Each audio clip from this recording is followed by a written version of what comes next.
খবর আমরা পাচ্ছি চিত্তরঞ্জন শিশু সদন হাসপাতালে, সেখানে শিশু মৃত্যুকে ঘিরে ইতিমধ্যে উত্তেজনা ছড়িয়েছে। ঘটনাস্থলে পৌঁছেছে পুলিশ। যেটা জানা যাচ্ছে, ভুল চিকিৎসায় শিশু মৃত্যুর অভিযোগে এই মুহূর্তে উত্তেজনা চরমে।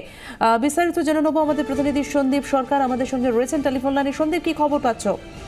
দেখো, হাজরার চিত্তরঞ্জন শিশু সদন হাসপাতালে এক সদ্যজাতের মৃত্যু ঘিরে হাসপাতালে উত্তেজনা ছড়িয়েছে। ওই শিশুটি চিত্তরঞ্জন শিশু সদন হাসপাতালেই তার জন্ম হয় এবং জন্মের সময় তার ওজন হয়েছিল 850 গ্রাম। কিন্তু কাগজে কলমে হাসপাতালের যে নথি, সেই হাসপাতালের নথিতে শিশুটির ওজন ভুলবশত দেখানো হয় 1 কেজি 850 গ্রাম এবং সেই ভুল নথি অনুযায়ী কিন্তু চিকিৎসকেরা চিকিৎসা শুরু করে দেন শিশুটির। এমনই অভিযোগ শিশুর পরিজনদের।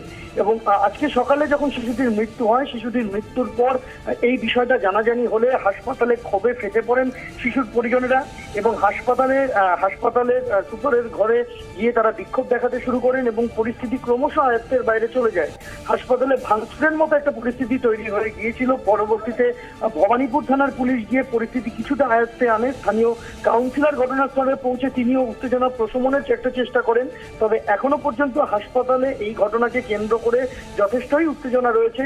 ঘটনার পর হাসপাতাল কর্তৃপক্ষ জরুরি বৈঠক ডেকেছেন এবং কার ভুলে এই ঘটনা ঘটলো সেটা খতিয়ে দেখা হচ্ছে। এবং যেটা হাসপাতালের তরফে আমরা জানতে পেরেছি যে হাসপাতাল কর্তৃপক্ষ এই ঘটনার পর একটা তদন্ত কমিটি গঠন করেছে। ধন্যবাদ সন্দীপ সরকার, আমাদের প্রতিনিধির সঙ্গে আমরা তখন কথা বললাম।